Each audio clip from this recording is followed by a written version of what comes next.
सत श्री अकाल। एबीपी साझा देख रहे दर्शकों का स्वागत है। मैं थोड़े नाल ज्योति लेके हाजिर हां बुलेटिन साझा स्पैशल। इस बुलेटिन दे विच असीं गल करांगे असीं उस मुद्दे दी जिस नूं लैके पहलां दिल्ली दे विच सियासत गरमाई अते हुण इस दा सेक पंजाब तक भी पहुंच गया है। असीं गल कर रहे हां एक्साइज पॉलिसी दी। दिल्ली सरकार तां इस एक्साइज पॉलिसी नूं वापस लै चुकी है क्योंकि पॉलिसी सीबीआई दी रडार ते आ चुकी है। मनीष सिसोदिया दे खिलाफ एफआईआर दर्ज हो चुकी है अते हुण पंजाब दी एक्साइज पॉलिसी दी भी सीबीआई जांच दी मांग हो रही है क्योंकि इल्जाम लग रहे ने कि पंजाब दी एक्साइज पॉलिसी भी दिल्ली दी तर्ज ते ही बनाई गई है। क्योंकि अब बहुत वड्डा घपला पंजाब दे लोकां नाल होया है। श्रोमणी अकाली दल डिमांड्स कि जिवें दिल्ली सीबीआई इंक्वायरी की गई है, यदि सीबीआई इंक्वायरी की जाए। ਜਿਹੜੇ ਪੰਜਾਬ ਦੇ ਐਕਸਾਈਜ਼ ਡਿਪਾਰਟਮੈਂਟ ਨੂੰ ਹੁਣ ਤੱਕ 6000 ਕਰੋੜ ਰੁਪਏ ਦੀ ਆਮਦਨ ਹੁੰਦੀ ਸੀ ਉਹ 9000 ਤੋਂ ਵੱਧ ਟੱਪ ਰਹੀ ਹੈ। ਪੰਜਾਬ 'ਚ ਇਲੀਗਲ ਸ਼ਰਾਬ ਜਿਹੜੀ ਬਾਕੀ ਸੂਬਿਆਂ 'ਚ ਵਾਲੇ ਦੁਆਲਿਓਂ ਜਿਹੜੀ ਲਿਆਈ ਜਾਂਦੀ ਸੀ ਵੇਚੀ ਜਾਂਦੀ ਸੀ ਉਹ ਉਰਤੇ ਲਗਾਮ ਲੱਗੀ ਆ। ਦਿੱਲੀ ਦੀ ਆਬਕਾਰੀ ਨੀਤੀ ਦਾ ਸੇਕ ਹੁਣ ਪੰਜਾਬ ਤੱਕ ਪਹੁੰਚ ਗਿਆ ਹੈ। ਸ਼੍ਰੋਮਣੀ ਅਕਾਲੀ ਦਲ ਮਾਨ ਸਰਕਾਰ ਦੇ ਦੁਆਲੇ ਹੈ ਅਤੇ ਪੰਜਾਬ ਦੀ ਨਵੀਂ ਐਕਸਾਈਜ਼ ਪਾਲਿਸੀ ਦੀ ਸੀਬੀਆਈ ਜਾਂਚ ਕਰਵਾਉਣ ਦੀ ਮੰਗ ਕੀਤੀ ਹੈ। ਇਲਜ਼ਾਮ ਨੇ ਕਿ ਜੋ ਪਾਲਿਸੀ ਦਿੱਲੀ 'ਚ ਹੈ ਉਹੀ ਪੰਜਾਬ 'ਚ ਹੈ। ਜਿੱਟੋ ਤੁਸੀਂ ਪੰਜਾਬ ਦੀ ਪਾਲਿਸੀ ਰੱਖ ਲਓ ਤੇ ਦਿੱਲੀ ਦੇ ਰੱਖ ਲਓ, ਸੇਮ ਬੰਦਿਆਂ ਨੇ ਪਾਲਿਸੀ ਬਣਾਈ, ਸਿਸੋਦੀਆ ਤੇ ਆਪਣੀ ਟੀਮ ਨੇ ਸੇਮ ਪਾਲਿਸੀ ਬਣੀ, ਇੱਕੋ ਹੀ ਤਰੀਕੇ ਨਾਲ ਪੈਸਾ 500 ਕਰੋੜ ਇਕੱਠਣ ਦਾ ਸਕੀਮ ਬਣਾਇਆ।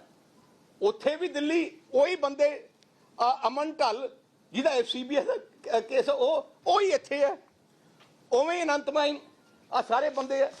ਸੋ ਮੇਰਾ ਮਤਲਬ ਹੈ ਕਿ ਐਡਾ ਵੱਡਾ ਘਪਲਾ ਪੰਜਾਬ ਦੀ ਸਰਕਾਰ ਪੰਜਾਬ ਸਰਕਾਰ ਨੇ ਕੀਤਾ ਹੈ। 500 ਕਰੋੜ ਰੁਪਈਆ ਜਿਹੜਾ ਇਹਨਾਂ ਨੇ ਇਕੱਠਾ ਕੀਤਾ ਹੈ, क्लीयर वायलेशन है, क्लीयर वायलेशन है। ये ओपन एंड शट केस है, ओपन एंड शट केस है। इस करके श्रोमणी अकाली दल डिमांड्स कि जिवें दिल्ली सीबीआई इंक्वायरी की गई है, यदि सीबीआई इंक्वायरी की जाए, इन्फोर्समेंट डायरैक्टर की इंक्वायरी की जाए, सारे इमीडिएटली सारे अफसरां दे सारे इन्हां लीडरां दे नाम जिहड़े लत्ते आ सारियां दे फोन लोकेशंस फोन डेटा सारा सील किया जाए, सीसीटीवी कैमरे सील किए जान ते इमीडिएटली अरेस्ट किए जान। नहीं, आम आदमी पार्टी ते किसी गल तो भजी नहीं है। आम आदमी पार्टी ते बड़ी ट्रांसपेरेंसी नाल काम कर रही है। एक्साइज पॉलिसी पहला पंजाब नूं 6000 करोड़ रुपए का फायदा हुंदा सी, वो 9000 करोड़ तो वध फायदा होगा इस बार। पंजाब च जिहड़ी इलीगल आले दुआले दे सूबियां तो शराब जिहड़ी है लियाई जाती सी वेची जाती सी वो बंद हुई है और ते लगाम लगी आ। ते ना सुखबीर सिंह बादल साहब जिहड़े अकाली दल के प्रधान है उन्हां दी गल ते किसी नूं किसी तरह का भरोसा रहा ना उन्हां दी रेलेवेंट रही है। तो आम आदमी पार्टी उन्हां दे सारे एलीगेशन जिहड़े आ झूठे एलीगेशन उन्हां नूं सिरे तो नकार दी। सुखबीर का इल्जाम है कि नवी एक्साइज पॉलिसी नाल आम आदमी पार्टी ने चहेतियां नूं फायदा पहुंचाउण दी कोशिश की है, जबकि आम आदमी पार्टी इल्जामां दे उल्ट नवी पॉलिसी नाल मोनोपोली खत्म होने का दम भर रही है। ब्रिंडको नहीं अपनी सॉरी डियाजो जिहदे कोले ते दूजी हैगी परनो रिकॉर्ड परनो हैगी दो कंपनियां जिहड़ियां 80% सारे ब्रांड दे मालक आ दो कंपनियां आई दो कंपनियां 80% ब्रांड सारे दे। हुण आ जिहड़े 80% ब्रांड दियां दिल्ली भी जिहड़ा एक एलवन दिता है वो है ब्रिंडको अमन ढल बंदा, ਇਹਦੇ ਤੇ सीबीआई ने पर्चा भी दिता है। आ जिहड़ा एक वारी 13-16 दिन लिता है उसे बंदे नूं उत्थे दिता है, ਉਹਦੇ पर्चा दिता उत्थे सीबीआई ने, ਉਹੀ ਬੰਦਾ ਇੱਥੇ है। बाकी जिहड़े ब्रांड है इंडिया 'ਚ वो आते हैं परनो कंपनी है, इंटरनेशनल कंपनियां सारियां इंटरनेशनल हो गई, मोनोपोलाइज हो गई है। वो सारे बाकी ब्रांड इन्हां कोले है। उत्थे दिल्ली का बंदा मेहरा फैमिली है दिल्ली दी अनंत वाइन्स उन्होंने आ देता। सो दो बंदियां कोले पूरे पंजाब दा दो बंदियां कोले मोनोपोली देती जिहड़ी और सप्लाई। मोनोपोली तो समझ लो एक बंदे कोले जिहड़ा ब्रांड है उहदे कोले है, दूजे ब्रांड एक बंदे कोले है। जिन्ने रिटेलर है जिहड़ा पंजाब जो रेट वो कहणगे वो रेट ते इन्हां नूं चकना पैना। इन्हां नूं प्रॉब्लम ये आ ਕਿ ਇਹਨਾਂ ਦੇ ਜਿਹੜੇ ਚਹੇਤੇ ਕੁਝ ਠੇਕੇਦਾਰ ਜਿਨ੍ਹਾਂ ਨੇ ਸਿੰਡੀਕੇਟ ਬਣਾ ਕੇ ਕਈ ਸਾਲਾਂ ਤੋਂ ਉਹ ਮੋਨੋਪੋਲੀਜ਼ ਕੀਤੀ ਹੋਈ ਸੀ, ਪੰਜਾਬ ਦੇ ਐਕਸਾਈਜ਼ ਦੇ ਰਾਹੀਂ ਪ੍ਰਾਈਵੇਟ ਜੇਬਾਂ 'ਚ ਪੈਸਾ ਵੱਧ ਜਾ ਰਿਹਾ ਸੀ, ਖਜ਼ਾਨੇ 'ਚ ਘੱਟ ਆ ਰਿਹਾ ਸੀ, ਉਹਦੇ ਤੇ ਚੈੱਕ ਲੱਗ ਗਿਆ, ਉਹ ਲੁੱਟ ਖਸੁੱਟ ਬੰਦ ਹੋ ਗਈ। ਇਹ ਪ੍ਰੋਬਲਮ ਹੈ ਇਹਨਾਂ ਦੀ। ਪੈਗ ਦੇ ਇਸ ਪੰਗੇ 'ਚ ਗੱਲ ਫਲਾਂ ਤੇ ਸਲਾਦਾਂ ਤੱਕ ਵੀ ਪਹੁੰਚ ਗਈ ਹੈ। ਸੁਖਬੀਰ ਬਾਦਲ ਨੇ ਸਿੱਧਾ ਅਟੈਕ ਪੰਜਾਬ ਤੋਂ ਰਾਜ ਸਭਾ ਮੈਂਬਰ ਰਾਘਵ ਚੱਡਾ ਅਤੇ ਮਨੀਸ਼ ਸਿਸੋਦੀਆ ਤੇ ਕੀਤਾ ਹੈ। ਇਲਜ਼ਾਮ ਨੇ ਕਿ ਪੰਜਾਬ ਦੀ ਆਬਕਾਰੀ ਨੀਤੀ ਬਣਾਉਣ ਵੇਲੇ ਚੰਡੀਗੜ੍ਹ ਤੇ ਦਿੱਲੀ 'ਚ ਸੀਕ੍ਰੇਟ ਮੀਟਿੰਗਸ ਹੋਈਆਂ ਅਤੇ ਕੋਡ ਵਰਡਸ ਦੇ ਵਿੱਚ ਗੱਲਾਂ ਕੀਤੀਆਂ ਗਈਆਂ। ਹਾਲਾਂਕਿ ਇਹਨਾਂ ਇਲਜ਼ਾਮਾਂ ਨੂੰ ਖਾਰਜ ਕਰਦਿਆਂ ਆਮ ਆਦਮੀ ਪਾਰਟੀ ਨੇ ਸੁਖਬੀਰ ਬਾਦਲ ਅੱਗੇ ਬੇਅਦਬੀ ਨਾਲ ਜੁੜੇ ਸਵਾਲਾਂ ਦੀ ਝੜੀ ਲਾਈ। ਤਰੀਕਾ ਹੈ, ਜਗ੍ਹਾ ਹੈ ਜਿੱਥੇ ਮੀਟਿੰਗਾਂ ਹੋਈਆਂ। ਪਹਿਲੇ जो पॉलिसी बननी सी, पहले राघव चड्डा मीटिंग करता सी। मीटिंग हायट होटल चंडीगढ़ है, हायट चंडीगढ़ दे 5वें फ्लोर ते स्वीट है जिथे मीटिंगां होंदियां सी सारे बंदियां नाल ते अफसरां नाल सारे नाल। उहदे बाद जो रफ प्लान बन गया, फिर उहदे बाद मीटिंगां होई दिल्ली मीटिंग जिहड़ी होई वो होई, पहली मीटिंग होई उत्थे 30 मई ਨੂੰ 4 ਵਜੇ ਸ਼ਾਮ ਨੂੰ ਡਿਪਟੀ ਸੀਐਮ ਸਿਸੋਦੀਆ ਦੇ ਘਰੇ ਮੀਟਿੰਗ ਕਰਾਈ ਗਈ। ਉਸ ਮੀਟਿੰਗ 'ਚ ਕੌਣ ਸੀ? ਡਿਪਟੀ ਸੀਐਮ ਸਿਸੋਦੀਆ, ਰਾਘਵ ਚੱਡਾ, ਕਿਉਂਕਿ ਉਹ ਪਹਿਲੇ ਸਾਰੇ ਪਲੈਨਿੰਗ ਇੱਥੇ ਹਾਈਟ 'ਚ ਰਹਿ ਕੇ ਕਰ ਰਿਹਾ ਸੀ, ਵਿਜੇ ਨਾਇਰ, ਇਹਨਾਂ ਦਾ ਜਿਹੜਾ ਹੁਣ ਅੱਜ ਕੱਲ੍ਹ ਭੱਜਿਆ ਫਿਰਦਾ ਸੀਬੀਆਈ ਉਹਦੇ ਮਗਰ ਵੀ ਆ, ਉਹ ਦੇਸ਼ ਛੱਡ ਕੇ ਭੱਜ ਗਿਆ। ਜਿਹੜੇ ਬਾਹਰਲੇ ਬੰਦੇ ਕੰਪਨੀਆਂ ਬੁਲਾਏ ਸੀ ਜਿਨ੍ਹਾਂ ਨੇ ਡੀਲ, ਉਹਨਾਂ ਦੇ ਨਾਮ ਮੀਟਿੰਗ 'ਚ ਦੱਸੇ ਨਹੀਂ ਕੌਣ ਉਹ ਬੰਦੇ ਆ। ਇੱਕ ਦਾ ਨਾਮ ਰੱਖਿਆ ਸੀ ਮੈਂਗੋ, ਇੱਕ ਦਾ ਨਾਮ ਰੱਖਿਆ ਸੀ ਕਿਊਕੰਬਰ।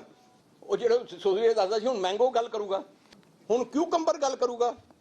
ਆਹ ਸੋਚਦੇ ਕਿ ਇਹਨਾਂ ਨੂੰ ਪਤਾ ਲੱਗੇ ਕਿ ਦੂਜਾ, ਆਹ ਸੋਚਦੇ ਕਿ ਇੰਨਾ ਸੀਕ੍ਰੇਟ ਅਸੀਂ ਰੱਖਾਂਗੇ ਕਿ ਬੰਦੇ ਪਤਾ ਲੱਗੇ ਕੌਣ ਹੈ। ਤੁਸੀਂ ਸਿਸੋਦੀਆ ਦੀ ਅੱਜ ਸਾਰੇ ਅਫਸਰਾਂ ਦੀ ਕਾਲ ਡਿਟੇਲ ਕਢਾ ਲਓ, ਲੋਕੇਸ਼ਨ ਕਢਾ ਲਓ। 30 ਮਈ ਇਸ ਸਾਲ 30 ਤਰੀਕ ਮਈ ਨੂੰ 4 ਵਜੇ ਆ ਡਿਪਟੀ ਸੀਐਮ ਦੇ ਡਰਾਇੰਗ ਰੂਮ 'ਚ ਮੀਟਿੰਗ ਹੋ ਰਹੀ ਹੈ। ਉਹਦੇ ਬਾਅਦ ਸੈਕੰਡ ਫਾਈਨਲਾਈਜੇਸ਼ਨ ਵਾਸਤੇ ਮੀਟਿੰਗ ਫਿਰ ਤੋਂ ਹੋਈ 6 ਜੂਨ ਨੂੰ ਸਿਸੋਦੀਆ ਦੇ ਘਰੇ। ਕੋਈ ਉਹਦੇ 'ਚ ਮਤਲਬ ਆਥੈਂਟਿਸਿਟੀ ਨਹੀਂ ਹੈ, ਕੋਈ ਸੱਚਾਈ ਨਹੀਂ ਆ। ਬਾਦਲ ਸਾਹਿਬ ਦੇਖ ਰਿਹਾ ਸੀ, ਬਾਦਲ ਸਾਹਿਬ ਤੇ ਘਬਰਾਏ ਹੋਏ ਸੀ, ਆਪ ਹੀ ਪ੍ਰੈਸ ਕਾਨਫਰੰਸ ਉਹਨਾਂ ਦਾ ਚਿਹਰਾ ਹੀ ਦਿਖ ਰਿਹਾ ਸੀ।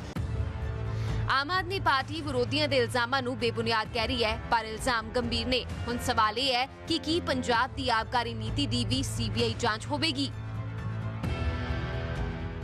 ਇੱਥੇ ਰੁਕਾਂਗੇ ਇੱਕ ਬ੍ਰੇਕ ਦੇ ਲਈ। ਬ੍ਰੇਕ ਤੋਂ ਬਾਅਦ ਤੁਹਾਨੂੰ ਦੱਸਾਂਗੇ ਕਿ ਆਖਰ ਉਹ ਕੀ ਵਜ੍ਹਾ ਬਣੀ ਜਿਸ ਦੇ ਆਧਾਰ ਤੇ ਅਕਾਲੀ ਦਲ ਪੰਜਾਬ ਦੀ ਐਕਸਾਈਜ਼ ਪਾਲਿਸੀ ਦੀ ਵੀ ਜਾਂਚ ਦੀ ਮੰਗ ਕਰ ਰਿਹਾ ਹੈ।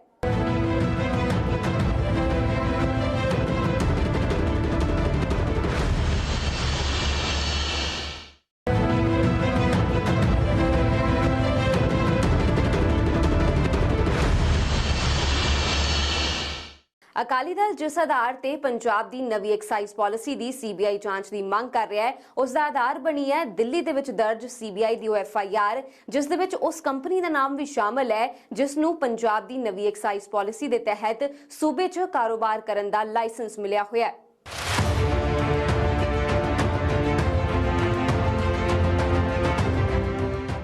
ਪੰਜਾਬ ਦੀ ਐਕਸਾਈਜ਼ ਪਾਲਿਸੀ ਦੀ ਜਾਂਚ ਦੀ ਮੰਗ ਦਰਅਸਲ ਦਿੱਲੀ 'ਚ ਦਰਜ ਹੋਈ ਉਸ FIR ਤੋਂ ਬਾਅਦ ਉੱਠੀ ਹੈ ਜੋ CBI ਵੱਲੋਂ ਦਰਜ ਕੀਤੀ ਗਈ ਹੈ। ਇਸ FIR ਦੇ ਵਿੱਚ ਬ੍ਰਿੰਟਕੋ ਕੰਪਨੀ ਦਾ ਨਾਮ ਸ਼ਾਮਲ ਹੈ ਜਿਸ ਨੂੰ ਪੰਜਾਬ ਦੀ ਨਵੀਂ ਐਕਸਾਈਜ਼ ਪਾਲਿਸੀ ਦੇ ਤਹਿਤ L1 ਲਾਇਸੈਂਸ ਦਿੱਤਾ ਗਿਆ ਹੈ। ਦਿੱਲੀ 'ਚ CBI ਵੱਲੋਂ ਦਰਜ ਕੀਤੀ ਗਈ FIR ਦੇ ਵਿੱਚ ਦਿੱਲੀ ਦੇ ਡਿਪਟੀ CM ਮਨੀਸ਼ ਸਿਸੋਦੀਆ,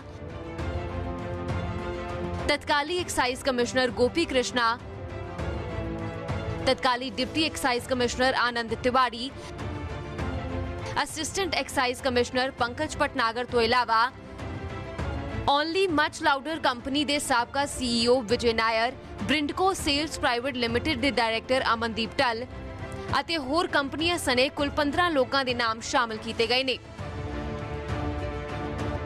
ਸਭ ਤੋਂ ਵੱਧ ਵਿਵਾਦ FIR 'ਚ ਦਰਜ ਨਾਮ ਬ੍ਰਿੰਡਕੋ ਸੇਲਸ ਕੰਪਨੀ ਦਾ ਹੈ ਕਿਉਂਕਿ ਬ੍ਰਿੰਡਕੋ ਨੂੰ ਪੰਜਾਬ 'ਚ ਵੀ ਲਾਇਸੈਂਸ ਦਿੱਤਾ ਗਿਆ ਹੈ। ਅਕਾਲੀ ਦਲ ਦਾ ਇਲਜ਼ਾਮ ਹੈ ਕਿ ਪੰਜਾਬ 'ਚ ਵੀ ਆਮ ਆਦਮੀ ਪਾਰਟੀ ਦੀ ਸਰਕਾਰ ਨੇ ਆਪਣੇ ਚਹੇਤਿਆਂ ਨੂੰ ਫਾਇਦਾ ਪਹੁੰਚਾਉਣ ਦੀ ਕੋਸ਼ਿਸ਼ ਕੀਤੀ ਹੈ। ਦੋ ਕੰਪਨੀਆਂ ਹਿੰਦੁਸਤਾਨ 'ਚ ਹੈ, ਇੱਕ ਹੈਗੇ ਬ੍ਰਿੰਡਕੋ ਨਹੀਂ ਆਪਣੀ ਸੌਰੀ ਡਿਆਜੋ ਜਿਹਦੇ ਕੋਲੇ ਤੇ ਦੂਜੀ ਹੈਗੀ ਪਰਨੋ ਰਿਕਾਰਡ ਪਰਨੋ ਹੈਗੀ ਦੋ ਕੰਪਨੀਆਂ ਜਿਹੜੀਆਂ 80% ਸਾਰੇ ਬ੍ਰਾਂਡ ਦੇ ਮਾਲਕ ਆ ਦੋ ਕੰਪਨੀਆਂ 80% ਬ੍ਰਾਂਡ ਸਾਰੇ ਦੇ ਹੁਣ ਆ ਜਿਹੜੇ 80% ਬ੍ਰਾਂਡ ਦੀਆਂ ਦਿੱਲੀ ਵੀ ਜਿਹੜਾ ਇੱਕ L1 ਦਿੱਤਾ ਹੈ ਉਹ ਹੈ ਬ੍ਰਿੰਡਕੋ ਅੰਬਨਟਲ ਬੰਦਾ ਇਹਦੇ ਤੇ CBI ਨੇ ਪਰਚਾ ਵੀ ਦਿੱਤਾ ਹੈ ਆ ਜਿਹੜਾ ਇੱਕ ਵਾਰੀ 13-16 ਦੇ ਲਿੱਤਾ ਉਸੇ ਬੰਦੇ ਨੂੰ ਉੱਥੇ ਦਿੱਤਾ ਉਹਦੇ ਪਰਚਾ ਦਿੱਤਾ ਉੱਥੇ CBI ਨੇ ਉਹੀ ਬੰਦਾ ਇੱਥੇ ਹੈ ਉਹ ਕੱਲਾ ਜਿਹਨੇ ਵੀ ਡਿਆਜੋ ਦੇ ਬ੍ਰਾਂਡ ਲੈਣੇ ਆ ਪੰਜਾਬ 'ਚ ਕੱਲੇ ਅੰਬਨ ਢਾਲੀ ਦੇਣ ਵਾਲਾ ਬ੍ਰਿੰਡਕੋ ਹੀ ਆ ਦੇ ਸਕਦਾ ਹੋਰ ਕਿਤੋਂ ਨਹੀਂ ਮਿਲ ਸਕਦਾ ਉਹਨੂੰ ਜਿਵੇਂ ਇਹਨਾਂ ਦੇ ਬ੍ਰਾਂਡ ਹੈਗੇ ਜਿਵੇਂ ਜੌਨੀ ਵਾਕਰ ਹੈ ਬਲੈਕ ਡੌਗ ਹੈ ਜਿੰਨੇ ਵੀ ਇਹਨਾਂ ਦੇ ਬ੍ਰਾਂਡ ਹੈ ਕਿੰਗਫਿਸ਼ਰ ਹੈ ਸਾਰੀ ਇੱਕ ਕੰਪਨੀ ਡਿਆਜੋ ਦੇ ਹੈ ਸੋ ਪੂਰੇ ਪੰਜਾਬ ਦੀ ਜਿਹੜੇ ਜਿੰਨੇ ਵੀ ਰਿਟੇਲਰ ਹੈ ਦੁਕਾਨਾਂ ਪੰਜਾਬ ਦੀਆਂ ਜਿੰਨੀਆਂ ਵੀ ਹੈ ਜੇ ਉਹਨਾਂ ਨੇ ਕੋਈ ਵੀ ਆ ਬ੍ਰਾਂਡ ਲੈਣਾ ਕਿੰਗਫਿਸ਼ਰ ਲੈਣਾ ਉਹਨਾਂ ਨੇ ਬ੍ਰਿੰਡਕੋ ਕੋਲੇ ਜਾਣਾ ਪਊਗਾ ਉਹ ਦੱਸੂਗਾ ਕਿਸ ਰੇਟ ਤੇ ਮੈਂ ਦੇਣੀ ਹੈ ਮੋਨੋਪੋਲੀ ਐਕਸਕਲੂਸਿਵ ਇੱਕ ਬੰਦੇ ਨੂੰ ਕਰਤਾ ਹੁਣ ਕਿਉਂਕਿ ਦਿੱਲੀ ਦੀ ਐਕਸਾਈਜ਼ ਪਾਲਿਸੀ ਖਿਲਾਫ CBI ਅਤੇ ED FIR ਦਰਜ ਕਰ ਚੁੱਕੀ ਹੈ ਅਤੇ ਇਸ FIR ਦੇ ਵਿੱਚ ਉਸ ਸ਼ਰਾਬ ਕੰਪਨੀ ਦਾ ਵੀ ਨਾਮ ਸ਼ਾਮਲ ਹੈ ਜਿਸ ਦਾ ਦਿੱਲੀ ਦੇ ਨਾਲ-ਨਾਲ ਪੰਜਾਬ 'ਚ ਵੀ ਕਾਰੋਬਾਰ ਹੈ ਤਾਂ ਅਜਿਹੇ 'ਚ ਪੰਜਾਬ ਦੀ ਐਕਸਾਈਜ਼ ਪਾਲਿਸੀ ਤੇ ਸਵਾਲ ਉੱਠਣੇ ਲਾਜ਼ਮੀ ਨੇ। ਇੱਥੇ ਰੁਕਾਂਗੇ ਇੱਕ ਬ੍ਰੇਕ ਦੇ ਲਈ ਬ੍ਰੇਕ ਤੋਂ ਬਾਅਦ ਤੁਹਾਨੂੰ ਵਿਸਥਾਰ ਨਾਲ ਸਮਝਾਵਾਂਗੇ ਪੰਜਾਬ ਦੀ ਨਵੀਂ ਐਕਸਾਈਜ਼ ਪਾਲਿਸੀ।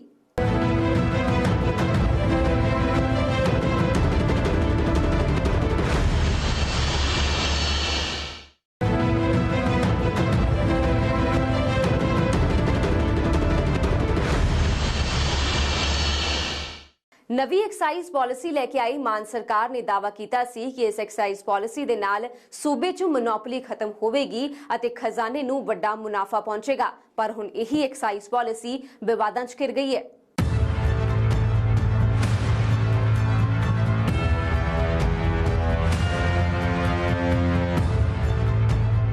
1 ਜੁਲਾਈ ਤੋਂ ਪੰਜਾਬ 'ਚ ਨਵੀਂ ਐਕਸਾਈਜ਼ ਪਾਲਿਸੀ ਲਾਗੂ ਹੋਈ ਹੈ। ਹਾਲਾਂਕਿ ਇਸ ਪਾਲਿਸੀ ਨੂੰ ਹਾਈ ਕੋਰਟ 'ਚ ਚੁਣੌਤੀ ਦਿੱਤੀ ਜਾ ਚੁੱਕੀ ਹੈ। ਸਭ ਤੋਂ ਪਹਿਲਾਂ ਤੁਹਾਨੂੰ ਦੱਸਦੇ ਹਾਂ ਕਿ ਪੰਜਾਬ ਦੀ ਐਕਸਾਈਜ਼ ਪਾਲਿਸੀ ਹੈ ਕੀ।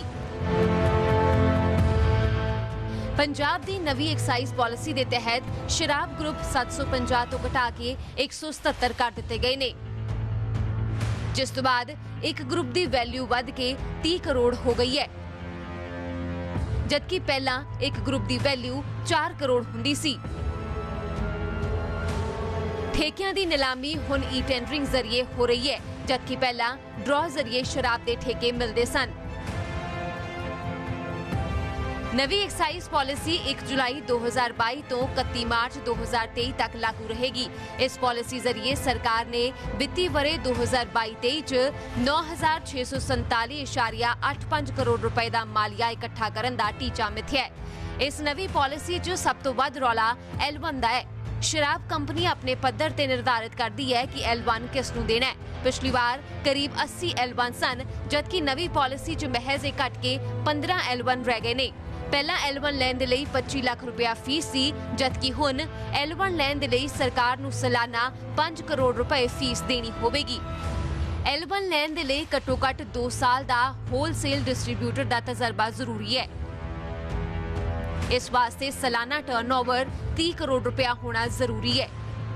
देसी शराब दे लई 40 लाख सालाना फीस देनी होवेगी जबकि अंग्रेजी शराब दे लई 5 करोड़ रुपए दी सालाना फीस रखी गई है। हालांकि नवी एक्साइज पॉलिसी का ऐलान हुंदियां ही ये पॉलिसी विवादां चों भी घिर गई है क्योंकि पॉलिसी नूं हाई कोर्ट च चुनौती दे दी गई है।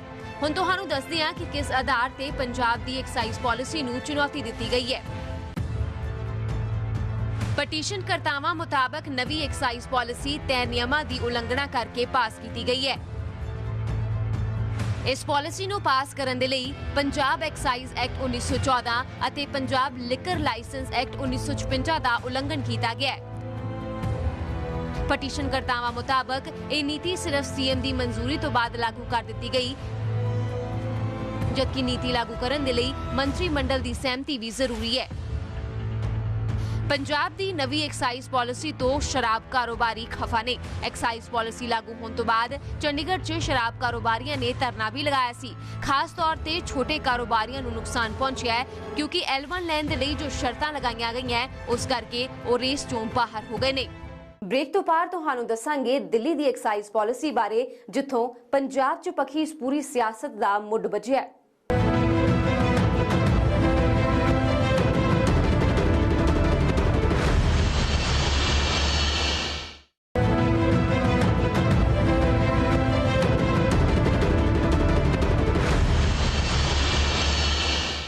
दिल्ली दी एक्साइज पॉलिसी के खिलाफ यह पूरा विवाद उदों शुरू होया जदों LG ने मुख सकत्तर की रिपोर्ट के आधार पर इसकी CBI जांच की सिफारिश की।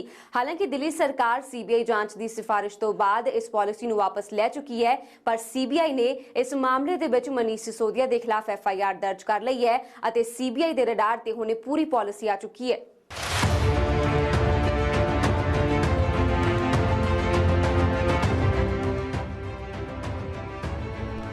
दिल्ली दी जिस एक्साइज पॉलिसी दा सेख पंजाब तक पहुंचिया है, हुण जरा उस दी गल कर लैंदे आ। दिल्ली दे LG ने मुख सकत्तर नरेश कुमार दी रिपोर्ट के आधार ते नवी एक्साइज पॉलिसी दी CBI जांच दी सिफारिश कीती सी। विवाद भखिया तां दिल्ली सरकार ने इस पॉलिसी नूं वापस ले लिया, पर LG दी सिफारिश ते CBI मनीष सिसोदिया सने कुल 15 लोकां दे खिलाफ FIR दर्ज कर चुकी है। इस मामले च सिसोदिया दे घर करीब 14 घंटे CBI दी रेड भी चली सी अते सिसोदिया ते इस मामले च गिरफ्तारी दी तलवार भी लटक रही है। सब तो पहला दसदे हां कि दिल्ली दी नवी एक्साइज पॉलिसी की सी। नवी एक्साइज पॉलिसी दे तहत दिल्ली नूं 32 जोनां च वंड के हर जोन च 27 शराब दे ठेके खोले गए सन। इस पॉलिसी मुताबिक दिल्ली सरकार शराब वेचण दे काम तो बाहर हो गई सी। दिल्ली च शराब वेचण दा काम सिर्फ प्राइवेट दुकानां कोल पहुंच गया सी। हरेक वार्ड च 2 तो 3 विक्रेतावां नूं शराब वेचण दी इजाजत दित्ती गई सी। लाइसेंस देण दी प्रक्रिया नूं आसान ते लचकदार बनाया गया सी। मई 2020 च दिल्ली सरकार विधान सभा च नवी शराब नीति लैके आई सी, जिस नूं नवंबर 2021 नूं लागू कीता गया। इस पॉलिसी दे लागू होने तो बाद दिल्ली सरकार गाहकां नूं शराब वेचण दे कारोबार तो पूरी तरह बाहर हो गई सी अते सारियां सरकारी शराब दीयां दुकानां बंद हो गईयां सन। शराब दा परचून व्यापार पूरी तरह निजी कंपनियां दे हवाले कर दिता गया सी। इस तो पहला दिल्ली सरकार नूं शराब दी विक्री तो सालाना 6000 करोड़ रुपए दी कमाई हुंदी सी अते सरकार नूं उम्मीद सी कि नवी नीति तो बाद यह वध के 9500 करोड़ रुपए हो जाएगा, पर उम्मीद दे उल्ट नवी एक्साइज पॉलिसी लागू होने तो बाद इस ते सवाल उठने शुरू हो गए। मुख सकत्तर नरेश कुमार दी रिपोर्ट च कहा गया कि शराब नीति नूं लागू करन तो पहला प्रस्तावित नीति नूं मंत्रीमंडल दे सामने रखना हुंदा है। इस तो बाद कैबिनेट तो प्रस्ताव नूं मंजूरी लई उप राज्यपाल कोल भेजिया जाना हुंदा है, पर इस प्रक्रिया नूं अपनाया नहीं गया। रिपोर्ट च 4 नियमां नूं तोड़न दे इल्जाम लगाए गए ने। मुख सकत्तर नरेश कुमार की रिपोर्ट मुताबिक दिल्ली दी नवी एक्साइज पॉलिसी नूं लागू करन दे लई GNCTD एक्ट 1991 दी उलंघना हुई। व्यापारक नियमां दे लैन देन 1993 दी उलंघना हुई। दिल्ली आबकारी एक्ट 2009 अते दिल्ली आबकारी नियम 2010 दी उलंघना की गई। जुलाई 2022 नूं चीफ सैकरेटरी ने LG नूं रिपोर्ट सौंपी सी। इस रिपोर्ट च नवी एक्साइज पॉलिसी के तहत शराब लाइसेंसधारियों नूं फायदा पहुंचाउण दा इल्जाम लगाया गया, जिस तो बाद दिल्ली के उप राज्यपाल ने मामले की CBI जांच की सिफारिश की। हालांकि CBI जांच की सिफारिश होने तो बाद दिल्ली सरकार ने अपनी नवी पॉलिसी वापस ले ली सी, पर बावजूद इसके LG की सिफारिश ते CBI ने सिसोदिया खिलाफ FIR दर्ज की अते उन्हां दे घर रेड भी हुई।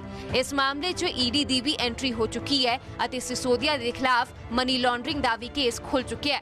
हालांकि सिसोदिया अपनी पॉलिसी नूं देश की सब तो बेस्ट पॉलिसी करार दे रहे ने अते उल्टा LG ते ही एक्साइज पॉलिसी नूं फेल करन दी साजिश रचन दे इल्जाम लगा रहे ने, जबकि BJP सने तमाम विरोधी पुछ रहे ने कि जे नीति च सब कुछ ठीक सी तां दिल्ली सरकार ने इस नूं वापस क्यों लिया। एक्साइज पॉलिसी के बारे में ये सारा विवाद खड़ा किया जा रहा है। मैं उसके बारे में कहना चाहता हूं कि वो इस देश की सबसे बेस्ट एक्साइज पॉलिसी है और उस पॉलिसी को हम पूरी ट्रांसपेरेंसी और पूरी ईमानदारी से लागू कर रहे थे और बहुत ईमानदारी से वो पॉलिसी तैयार की गई। अगर दिल्ली के एलजी साहब ने 48 घंटे पहले उस पॉलिसी को फेल करने की साजिश के तहत अपना फैसला नहीं बदला होता तो आज दिल्ली सरकार को इस बेस्ट एक्साइज पॉलिसी से कम 10,000 करोड़ रुपए हर साल मिल रहे होते। कि अरविंद केजरीवाल जी और उनकी कंपनी ने किस प्रकार का घोटाला किया है, इसमें बहुत कुछ समझाने की आवश्यकता नहीं। आपने ये कमेटी क्यों बनाई थी? ये कमेटी बनी थी रिकमेंडेशन देने के लिए कि सबसे बढ़िया एक्साइज पॉलिसी क्या होगा जिससे कि दिल्ली सरकार का आय बढ़ेगा। आप तो बोल रहे थे हमने तो कमाल कर दिया जी, हम तो ऐसे एक्साइज पॉलिसी लेके आए हैं, हमारी तो 9 गुनी जो है इनकम बढ़ जाएगी। विगत वर्ष 31 मार्च को 4 जोन के जितने रिटेलर्स थे उन्होंने अपने वेंड्स अर्थात ठेके सरेंडर कर दिए। एक्साइज पॉलिसी आपके वापस होने से पहले कंपनीज ने सरेंडर कर दिया कि भैया हमसे नहीं चल पाएगा, ये आपके पॉलिसी में फॉल्ट है, हमको तो नुकसान होने लगा है, हम सरेंडर कर रहे हैं। 19 कंपनियों ने सरेंडर कर दिए, हाथ खड़े कर दिए, तब जाके इन्होंने दिल्ली एक्साइज पॉलिसी वापस लिया। सिसोदिया ਐਕਸਾਈਜ਼ ਪਾਲਿਸੀ ਤੇ ਉੱਠ ਰਹੇ ਸਵਾਲਾਂ ਨੂੰ ਬੇਬੁਨਿਆਦ ਦੱਸ ਰਹੇ ਨੇ। ਦਿੱਲੀ ਦੀ ਆਮ ਆਦਮੀ ਪਾਰਟੀ ਦੀ ਸਰਕਾਰ ਇਲਜ਼ਾਮ ਲਗਾ ਰਹੀ ਹੈ ਕਿ ਬੀਜੇਪੀ ਸਰਕਾਰ ਡਗਾਉਣ ਦੀ ਸਾਜ਼ਿਸ਼ ਦੇ ਤਹਿਤ ਉਹਨਾਂ ਦੇ ਮੰਤਰੀਆਂ ਨੂੰ ਝੂਠੇ ਮੁਕੱਦਮਿਆਂ 'ਚ ਫਸਾਉਣ ਦੀ ਸਾਜ਼ਿਸ਼ ਰਚ ਰਹੀ ਹੈ। राष्ट्रीय स्तर के भाजपा के नेताओं में से एक जो मेरे मित्र भी हैं, उनके मार्फत भाजपा के शीर्ष के नेताओं ने मेरे साथ एक प्रयास किया। कहते हैं कि या तो हमारे हो जाओ या फिर जिस प्रकार से मनीष सिसोदिया जी के साथ ईडी और सीबीआई का फर्जी मुकदमा करा के आपकी दुर्गति करेंगे। There is only one operation, operation liquor gate. तू इधर उधर की बात ना कर, ये बता ये ठेके से कितने पैसे कमाए मनीष सिसोदिया जी और ये मोटा माल गया कहां? ਦਿੱਲੀ 'ਚ ਬੀਜੇਪੀ ਜੋ ਸਵਾਲ ਪੁੱਛ ਰਹੀ ਹੈ, ਹੁਣ ਉਹੀ ਸਵਾਲ ਪੰਜਾਬ 'ਚ ਅਕਾਲੀ ਦਲ ਕਰ ਰਿਹਾ ਹੈ। ਸਵਾਲ ਹੋ ਰਿਹਾ ਹੈ ਕਿ ਪੰਜਾਬ 'ਚ ਸਿਰਫ 2 ਸ਼ਰਾਬ ਕਾਰੋਬਾਰੀਆਂ ਨੂੰ ਹੀ L1 ਲਾਇਸੈਂਸ ਕਿਉਂ ਦਿੱਤੇ ਗਏ? ਜਿਹੜੀ ਦਿੱਲੀ ਦੀ ਪਾਲਿਸੀ ਹੈ और बिल्कुल सेम ते सेम पंजाब दी पॉलिसी है। जिन्हें दिल्ली बनाई पॉलिसी उसे ही बंदे ने, उसी टीम ने सिसोदिया साहब की अगवाई विच पंजाब च बनाई गई पॉलिसी। ਜਦੋਂ इंक्वायरी हुई उन्होंने आप देखा कि हुण फस गए है, उन्होंने वो पॉलिसी आप कैंसल की है दिल्ली ने, क्योंकि उन्होंने प्रेशर सीबीआई का हो गया। 2 ਬੰਦਿਆਂ ਨੂੰ ਸਾਰਾ ਕੁਝ ਦੇਤਾ, ਉਹਨਾਂ ਦੇ ਪ੍ਰੋਫਿਟ ਮਾਰਜਨ 10% ਕਰਤਾ ਤੇ ਮੋਨੋਪੋਲੀ ਕਰਤੀ ਉਹਨਾਂ ਦੇ। ਇਹ ਤੋਂ ਵੱਡਾ ਕਪਲਾ ਮੈਨੂੰ ਲੱਗਦਾ ਕਿਤੇ ਹੋ ਨਹੀਂ ਸਕਦਾ। ਇਹਨਾਂ ਸਵਾਲਾਂ ਤੋਂ ਸਾਫ਼ ਹੈ ਕਿ ਦਿੱਲੀ ਦੀ ਐਕਸਾਈਜ਼ ਪਾਲਿਸੀ ਦਾ ਸੇਕ ਹੁਣ ਪੰਜਾਬ ਤੱਕ ਪਹੁੰਚ ਗਿਆ ਹੈ। ਜੇਕਰ ਪੰਜਾਬ ਦੀ ਐਕਸਾਈਜ਼ ਪਾਲਿਸੀ ਖਿਲਾਫ ਵੀ ਸੀਬੀਆਈ ਦੀ ਜਾਂਚ ਸ਼ੁਰੂ ਹੋ ਜਾਂਦੀ ਹੈ ਤਾਂ ਹਾਲ ਹੀ 'ਚ ਸੱਤਾ 'ਚ ਆਈ ਭਗਵੰਤ ਮਾਨ ਦੀ ਸਰਕਾਰ ਸਾਹਮਣੇ ਇਹ ਵੱਡੀ ਚੁਣੌਤੀ ਖੜੀ ਹੋ ਜਾਵੇਗੀ। ਇਸ ਬੁਲੇਟਿਨ ਦੇ ਵਿੱਚ ਫਿਲਹਾਲ ਇੰਨਾ ਹੀ। ਮੈਨੂੰ ਦਿਓ ਇਜਾਜ਼ਤ। ਪਰ ਦੇਸ਼ ਵਿਦੇਸ਼ ਤੇ ਪੰਜਾਬ ਨਾਲ ਜੁੜੀ ਹਰ ਵੱਡੀ ਖਬਰ ਦੇਖਣ ਦੇ ਲਈ ਤੁਸੀਂ ਦੇਖਦੇ ਰਹੋ ABP ਸਾਂਝਾ।